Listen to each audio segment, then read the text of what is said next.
Yo, what up guys? Grabe, muntik ka na tayo, final destination na sana tayo kanina. Biglang nagparamdam yung motor natin kanina pagpasok natin ng Bito Umanap. Tapos ayaw siya makambyo, nakaprend ang primera lang, ayaw kumagat ng segunda. Yung pala, yung ehe natin kanina baklas na. Kaya nung bigla tayo hinto rito para magpicture sana, tapos doon napansin natin. Kaya isa sa mga sinyaris talaga na pagka may iba tayo nararamdaman sa ating mga partners, mga motor, eh huminto muna tayo at check upin natin sila. Dahil syempre buhay natin ang dala nila at kailangan din natin sila alagaan. Sorry na Pandora. Let's go ah. Ride safe na tayo pa uwi.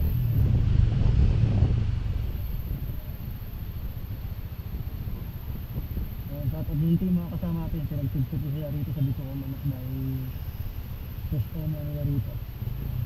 Yo, what's up mga kaitik? Muntik na tayo maging babay. Buti hindi, huminto ako rito kasi nga magpipicture tayo, doon ko lang siya napansin. Kaya naisip ko i-adjust yung cambio ko. Di ba kanina huminto ako? Puta hanggang primera lang, ayaw magsigunda. Muntik na tayo maging ano.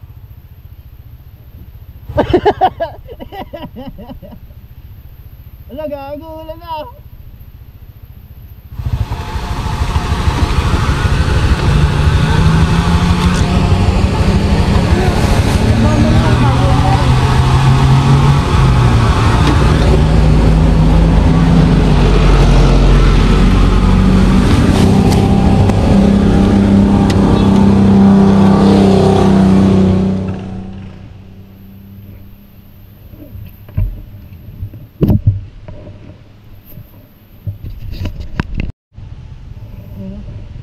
Biturang manok. Grabe guys.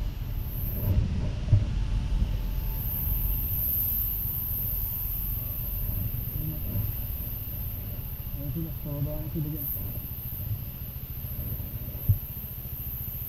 Quezon National Forest Park. Nakailang po naman tayo pero mataon na rin ang pagitan.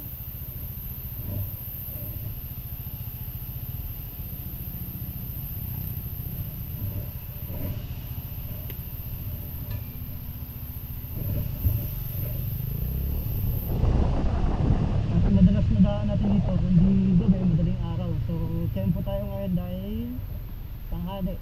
Time check is 11 AM ata, gawin ko po.